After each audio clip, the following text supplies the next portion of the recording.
di leen wax suñu contenté ci lii ngeen ñu parrainé mais di leen wax yéen jeunesse bu Mbousnakh ni leen man en tant que maire gën naa am courage jiite commune Tassette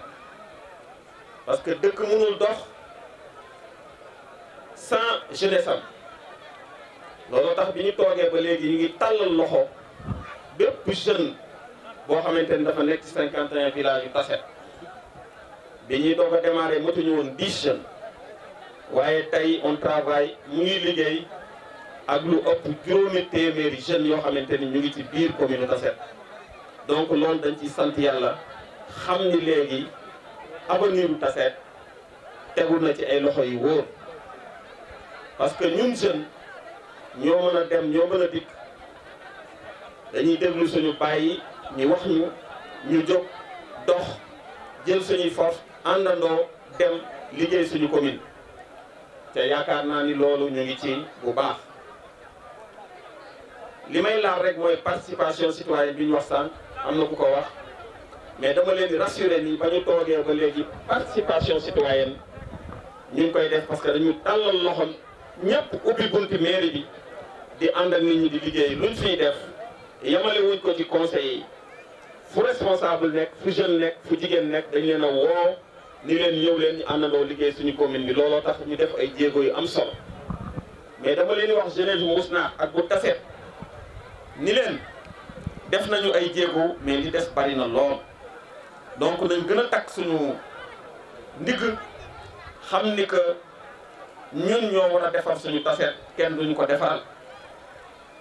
dañoo war a ànd nekk benn xam ni seen maire mu ngi seen ginnaaw tey ak suba ak ginnaaw suba di défendre intérêt commune bi donc obligatoirement képp koo xamante ni commune u Tassette moo la soxal Mbousnakh moo la soxal dañ lay invité nga ñëw ñu ànd liggéey parce que buñ ko defee suñu commune bi dina dox biñ fi toogee ak léegi def nañu ay pas yu am solo Abdou Ndongo wax na ko sànq donc loolu nag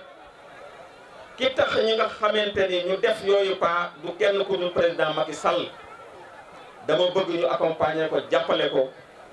parce que ba mu fi toogagul lii musul am Tassette tey def nañu ay jéego te am nay jéego yoo xamante ni incha allah dinañ ko def donc damay invité ñëpp ñu ñëw ñu jàppale son excellence le président Macky Sall bu ko defee ñun ñi nga xamante ni ci commune yi mu tànn jox ñu ay ndombol tànk ci la ñu bokk ñu mën a defar suñu commune bi parce que yaakaar naa ni incha allah ñu nag moom la ba 2024 te lii ñu commencé buñ ko continuer xam ngeen ni 2024 Tassette sera une commune très émergente donc damay invité ñëpp ngeen ñëw ñu àndandoo liggéey suñu réew mi ñun ñi nga xam ni ñoo fi dëkk ñu bañ a topp ci ginnaaw kenn dama leen koy wax chaque jour bu ma demee ci mbooloo di leen Tassette soxlawul benn façon intellectuelle bu jóge feneen parce que léppam fi ay professeur fi ay expert fi ay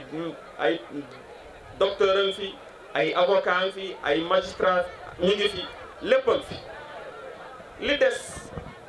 mooy ñu gëm suñu bopp defar suñu commune parce que kenn duñu ko defaral loolu laay invité jeunesse su Mbousnakh yëpp jeunesse su village yi wër Mbousnakh yëpp ak jeunesse su 51 villages yu Tassette yëpp ñu ñëw autour de leur maire ñu liggéey suñu commune bi suñ ko defee commune bi dina dem ku ñëw ñu ngi ci ku ñëw ñu ngi ci mais yaakaar naa ni ñëpp dinañ ñëw donc na clôture bi ba semaine prochaine la war a démarrer clôture CM bu Mbousnakh donc loolu la semaine prochaine incha allah am nañu yaakaar que ni travaux yooyu dinañ démarrer ci côté financement femmes yi ak des moulins à mil am na ay groupement yu bëree bëri yoo xam ni aussi mairie bi municipalité bi accompagné na leen ci sens boobu ci li nga xam ni moom mooy piste de production je pense que notification bi le SE du PNDL déjà signé na ko mu nekk 2 milliards yoo xam ne yi 4 pistes la war a doon déjà 2 yi nga xam ne ñoo nekk en priorité entrepreneur bi ñëw def étude bi àndoon ak chef de village bi ak ñoom bàcc pour ñu xool fi yoon wi war a nekk Tassette Mbousnakh ak Tassette Kër Malamine Kër Dembanta je pense que ñaari pistes yooyu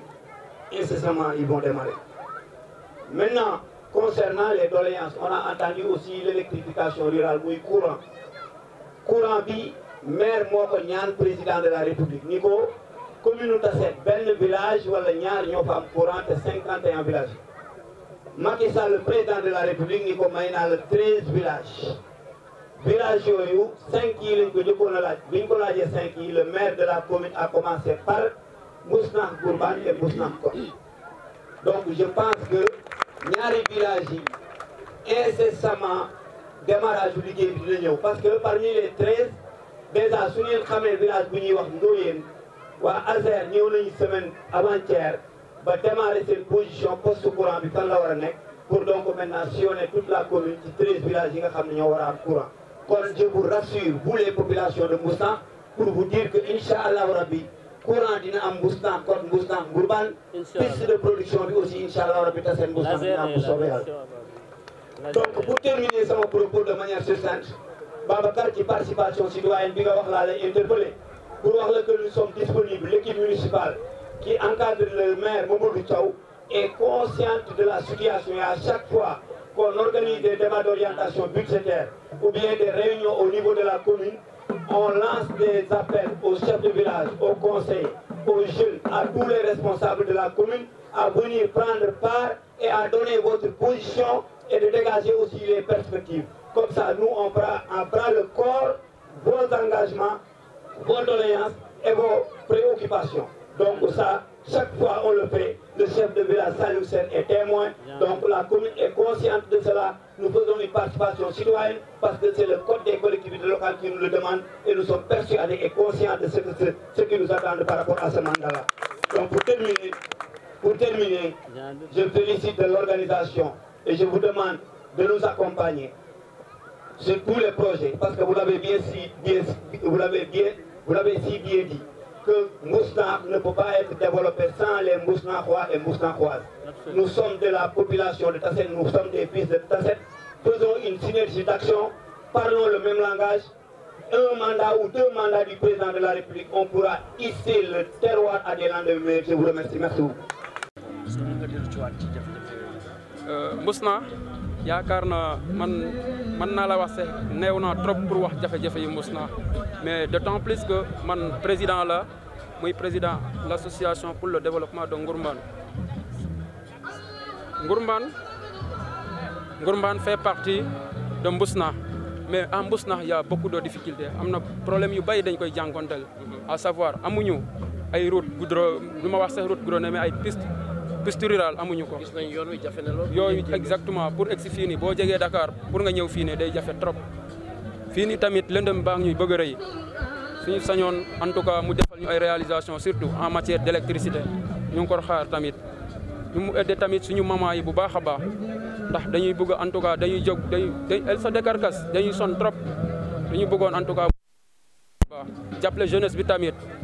plus particulièrement jeunesse bi ñoo xamante ni ñoom laa dirigé nii amuñu terrain bu ñuy footballé ndox mi moom fii nii moom vraiment à Ngourbane amuñu problème mu ndox mais jafe-jafe yi ñu am mooy courant ak yoon loolu mooy jafe-jafe yoo xamante ne jafe-jafe yi parce que fii nii Ngourbane moom moulin à mil bi moom ngay seen ne mais à tout moment day panne je ne sais pas elle n'est pas en bonne qualité je ne sais pas mais en tout cas suñu sañoon mu jàppalewaat suñu maman yi jox leen moulin à mil en bonne qualité boo xamante ne au moins xam nga dina mën a satisfaire seen besoin daal waaw parce que ñoom dañuy jógee village elle marche des kilomètres et des kilomètres pour aller en tout cas xam nga pour mën a pour exactement pour mën a wali day jafe-jafe xam nga day daa nekk loo xamante ne métti na trop pour ñoom suñu sanoon en tout cas mu gën a jàppale suñu maman yi jàppale waa Mbousnakh yëpp surtout Mbousnakh yëpp je parle au nom de toute la commune de Tassette mais plus particulièrement au niveau de la jeune de Mbousnakh waaw